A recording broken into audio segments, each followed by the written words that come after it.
It's a great day. My name is Che Brown, the happy entrepreneur, and welcome to the Happy Entrepreneur Show, the number one business development and revenue focused late night show in the country where we are on a mission. And our mission really is to inspire. Our mission is to empower, and our mission is to provide you, that's right, you, the hard-working entrepreneur, with all of the resources that are necessary to execute that big vision you have for the people you were called to serve. And on this episode, we have the one and only Sabrina Johnson. She's in the building, and she'll be talking about, well, how to sell without selling to get new clients. Sounds like an oxymoron. Let's figure this out. What's going on, Sabrina? How are you?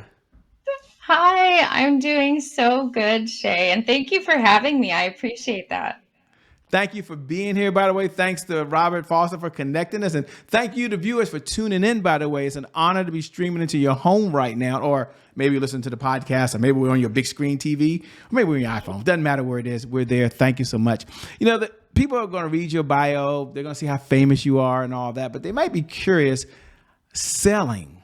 There's some folks, when they see that word, they cringe. My question to you, which might be an unfair question, but is, I'll give you my experience. Why do most entrepreneurs I talk to, not you watching at home, why do they hate selling, although they're business owners? What's your view I of the mean, world? I think that one for me is an obvious one. I was in sales for 25 years, and I still have to deal with sales. And that was my primary job. I led sales teams. I helped them to kind of adjust to that. So everybody hates it because people are pushy.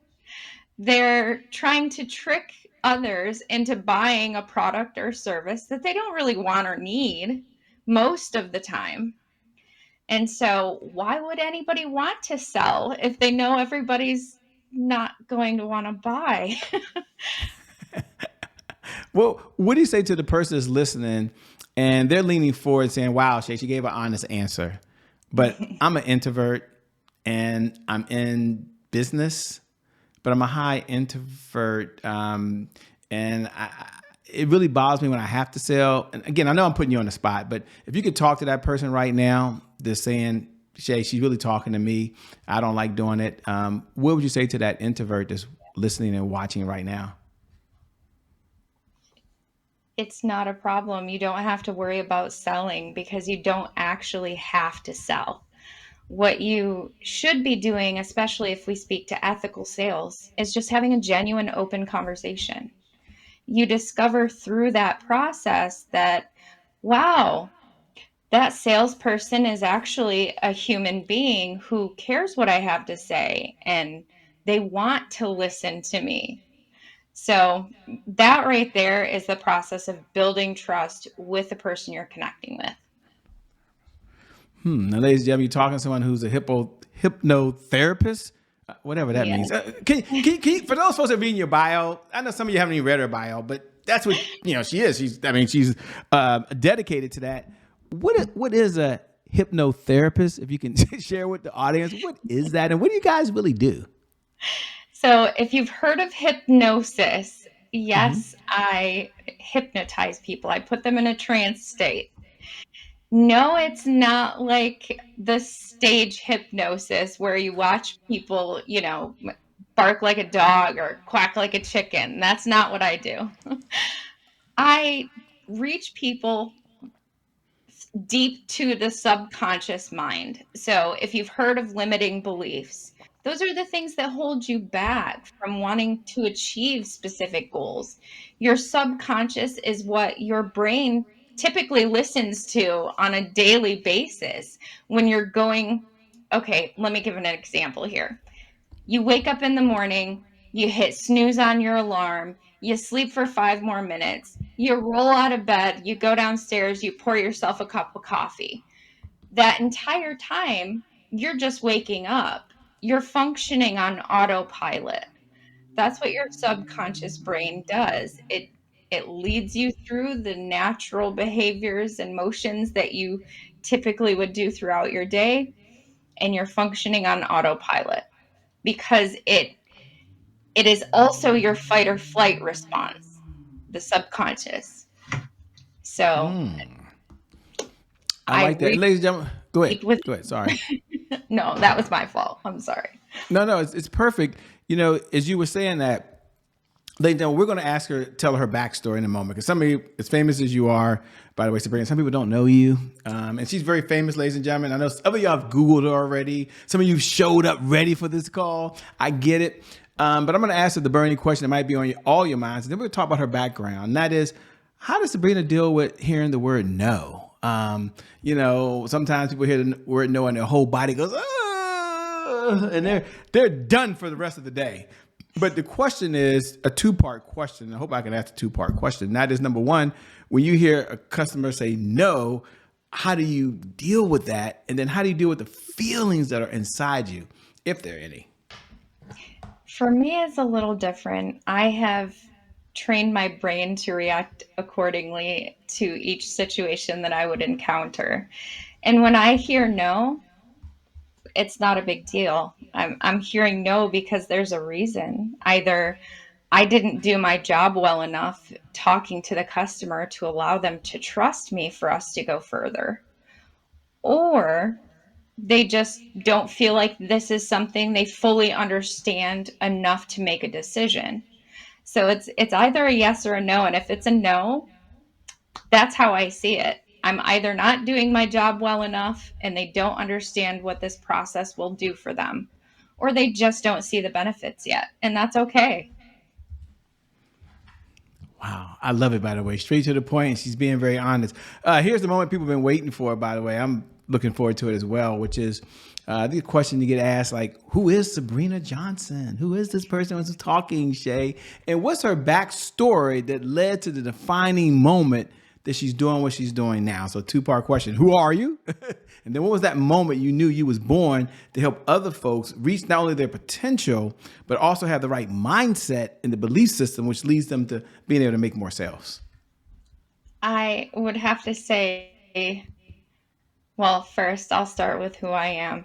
I'm Sabrina. You know that by now.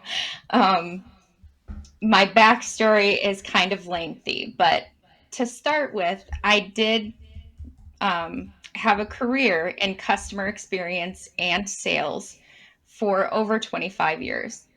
I was a leader in sales. I led teams. I helped people to get to the numbers they wanted to reach, and then, of course, exceed those numbers. I was always on top. By the way, I never had a team member beat my numbers. But that just sounds like I'm bragging now. I'm sorry. um, Outside of that, I got stuck in this career, or I felt like I was stuck. I wasn't going any further up the ladder, and I had hopes of becoming either a director or a vice president at some point because, again, 25 years in a sales and customer experience role, you learn a lot. You learn about people, you learn about marketing, you learn about the sales strategies that are out there, you stay up to date with all of the tools that you're able to utilize, AI. So there's a lot involved with these two roles, and they were combined in one for me. And that was when I had that moment of, I need to do something different because obviously I've gone as far as I'm going to go in customer experience and sales. And so alongside of those roles, I was learning about the mindset, and that would lead us to a different conversation. So I'll stop there to see if you have any questions on what I've What? You gone over. can't leave us hanging? What is a different conversation to lead us to? What's the next conversation? That's going to lead us into my backstory and all of the things that I had to overcome and the reason why I was so intrigued to learn more Well, you about our can't leave us mindset. hanging. Ladies and gentlemen, don't worry. I refuse to allow others to leave us hanging. We're going to get into that now. So continue on. We're all leaning forward. We want to know. I mean, I'm like, wow. So yeah, proceed on. Talk to us. Yeah, so when I was working, there were periods of time where I was working only part-time. I was working very minimally because I had a lot of health conditions that were going on during my career. I had actually been diagnosed with two forms of cancer. And I also had a degenerative disc disease in my spine and my neck. So my low spine and C spine. And I also had injuries as well, where I herniated my C4, C5 vertebra, my C5, C6 vertebra in my neck. I had spinal stenosis and scoliosis, which spinal stenosis is a narrowing of the nerve pathways in between your bones. So the nerves travel, pretend this is your vertebra. There's usually a hole like right here where my thumb would be. It's a tiny hole for nerves to travel down your spine. That hole was closing, so my nerves could no longer travel. And when that happens, it cuts off different responses that your body has and different functions. I know that I was losing grip strength, I was losing arm strength, I was losing shoulder strength. My right shoulder actually would significantly dip down like this, so I was constantly lopsided because the muscle was no longer able to hold it up because of those nerves. So, along with those conditions, I also had illnesses that were kicking in. My gallbladder was highly infected. I had to have that removed. So it was literally a period of about 8 years straight where I had doctor's appointments, surgeries, treatments, recovery time, just back to back. Every year I was having a different surgery or a different procedure, and some years I was having two or three. So that was a really trying time for me. And as you was going through that, how did you keep your mindset and spirit up during those times? And thanks for one being so transparent, being so open with us. We appreciate that. So thank you. But how did you keep your spirits up and your mindset in a place where you could even function? It's a lot going on. Yeah. I have been told by other people that a lot of people would have given up during that time. So in a lot of ways, I'm very thankful for the way that I did think during that time. I am a fighter in spirit. I always have been, but I've always been an individual that thought a little bit more on the positive side than I did on the negative. And statistically, it's astounding that 90% of individuals actually think more negatively than they do positively. And that is a natural response to the things that we have learned by our environments growing up and the experiences and challenge that we have to overcome. So most people do, by the way, think a little bit more on the negative side, and that's your fight or flight response kicking in to protect you. I always thought a little bit more positively, so that helped. But I was also very interested in learning about why people go through the things that they go through. Like, why am I somebody who's handling all of these things? It's easy for my mom to say that I'm handling them just because I'm a person that was built to be resilient and built to be a fighter to handle those things. But you just can't logic with that when you're going through all of these things.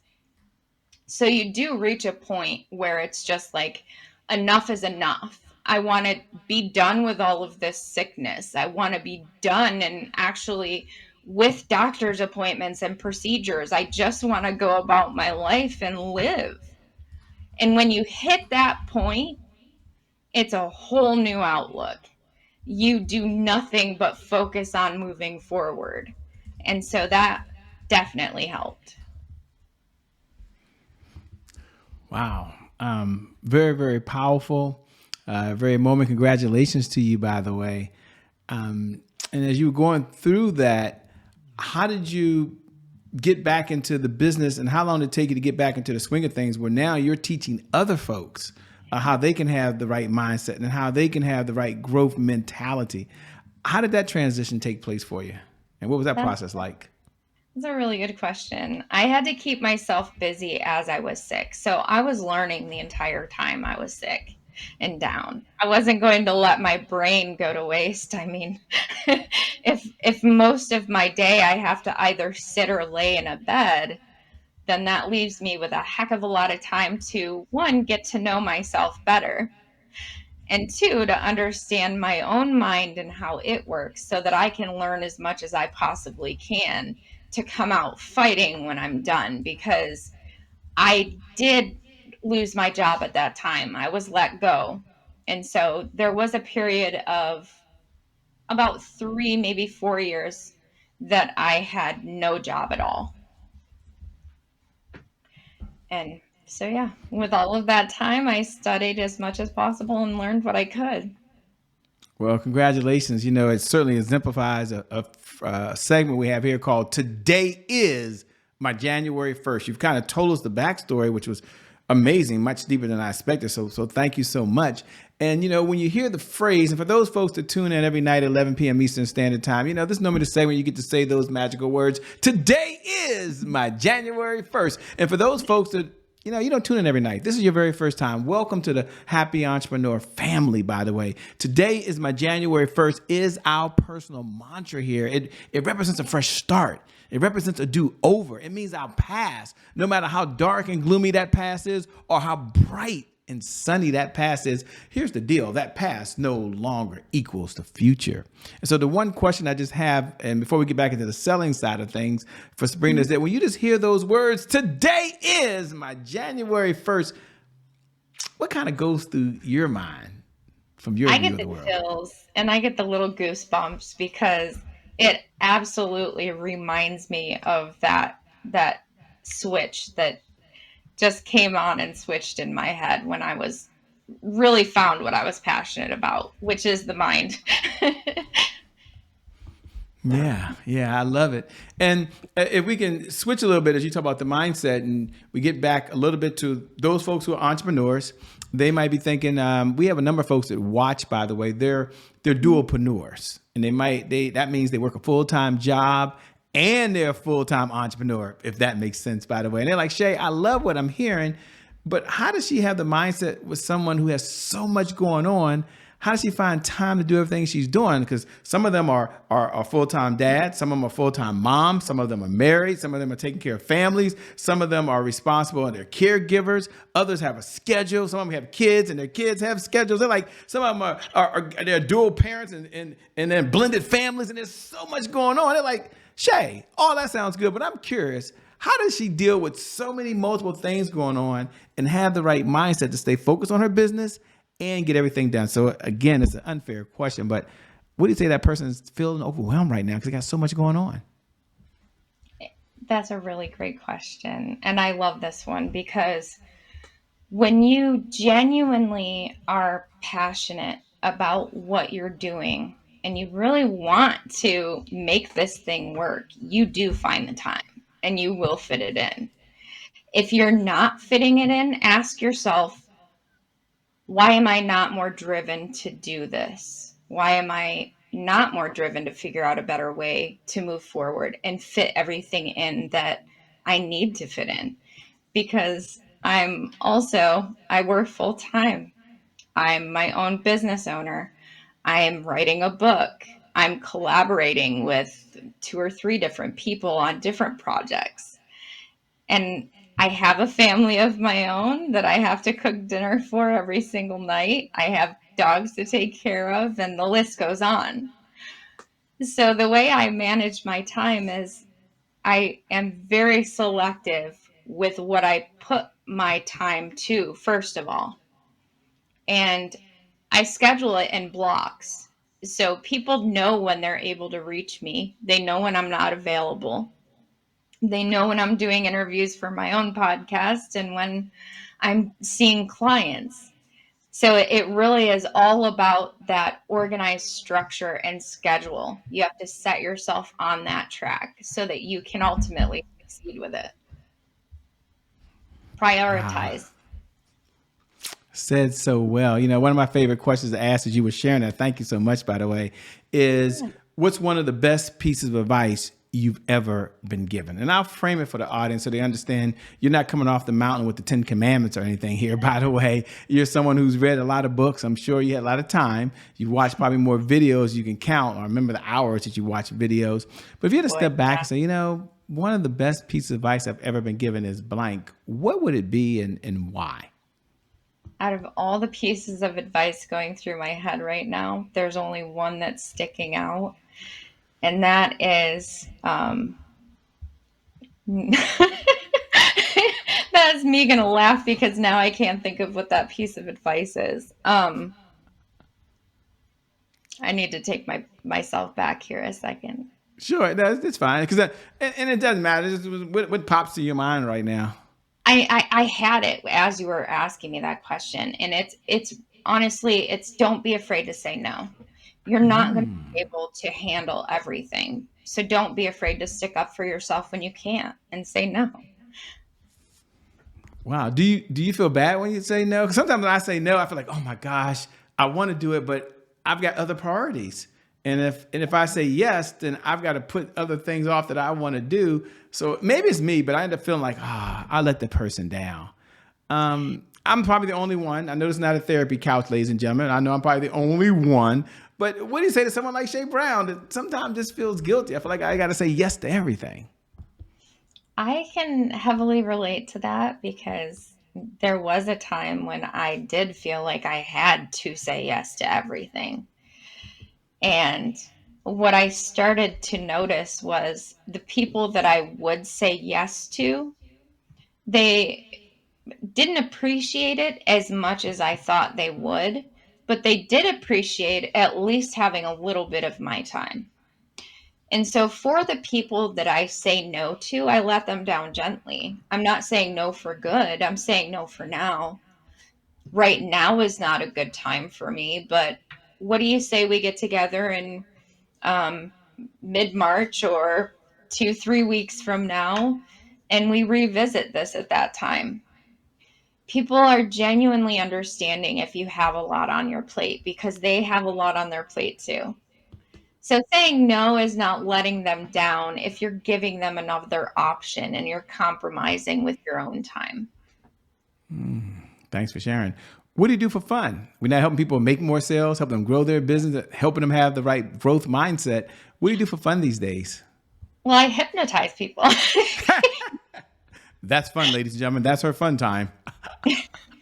No, I take every weekend off. My weekends are my days. So Saturdays and Sundays, you will not reach me unless it's an emergency. But those are the days that I spend a lot of time with family. So we either go hiking or camping if it's in the summer. We'll go swimming. I have a regular exercise routine. So sometimes I like to fit in a little bit more exercise on those days off for fun. Yes, for fun. And I also enjoy skiing, just having fun with my animals. I'll play catch with them. I have 3 dogs. You can't tell us you got 3 dogs and not tell us their name or what type of dogs they are. It's just not fair. Yes. So my son's dog, his name is Odin, and he's a German Shepherd. My son is in the Air Force, so temporarily Odin is our dog. He's my dog. And he's a very good boy. And then we have Bugs. Bugs is a very short, stout weenie pit. He's half pit bull and half wiener dog. So he has these cute little stout arms and a pit bull face, but he's like this big. So he's fun. And then my third dog is Edie, and Edie is just a little long-haired toy chihuahua. All of my animals are rescues. Wow, that's so cool, by the way. Thanks for sharing. I like that. As we come down the home stretch, two-part question. Number one, what type of clients are you looking to work with these days, if any, if your firm's taking on any clients? And number two, how can folks best connect with you? How can they stay in this conversation that you and I are in right now over and beyond the time that we have today? Yeah, so you can connect with me on LinkedIn You can connect with me on Facebook, Instagram. I'm on all the social medias. It's just Sabrina Johnson. And I also have my own website. My coaching business is called Next Win. So I want to help you get your next win in life, whatever that may be. And I work with just about anybody, because the good news is with hypnotherapy, it's very forgiving. It welcomes anybody, literally anybody. And with sales, if you're a sales professional, I also have an ethical sales program that I teach. I teach leaders, teams, individuals. So many ways to reach out. And if you forget all of that, of how to get a hold of me, just reach out to Shay and he'll make sure to send you the episode information again. That's funny. Thanks for sharing that. That's funny. I like that. With that being said, as we come down the home stretch, let me say thank you so much for being on the Happy Entrepreneur Show. We appreciate it. Thanks to Robert, and we got to have you back. Absolutely. And I'm so sorry. This time went so fast. I would have touched down on some more sales topics had I not That's been okay. so We'll long definitely with have it. you back. I love talking about sales, and we have business owners here. So thank you. And thank you to viewers. Thank you for tuning in, by the way, because without you, there is no show. So thank you for spending time with us. We appreciate it. And I never get tired of reminding you every night at 11 p.m. Eastern Standard Time, no matter what's going on in your life, by the way, whether you're doing really, really well, that's pretty cool. You're trying to get to that next level, or if you've been hit with the punch you never saw coming. The one thing I believe is that today is your January 1st. And because of just that one reason alone, I believe your best is still yet to come. Your best is yet to come. Your best is yet to come. With that being said, my name hasn't changed. Still Che Brown, the Happy Entrepreneur. Make it a great day, everyone. And we'll make some good things happen. We connect again next time. Thanks a lot, Sabrina. We out of here. Peace. Shout out Robin Foster. We out.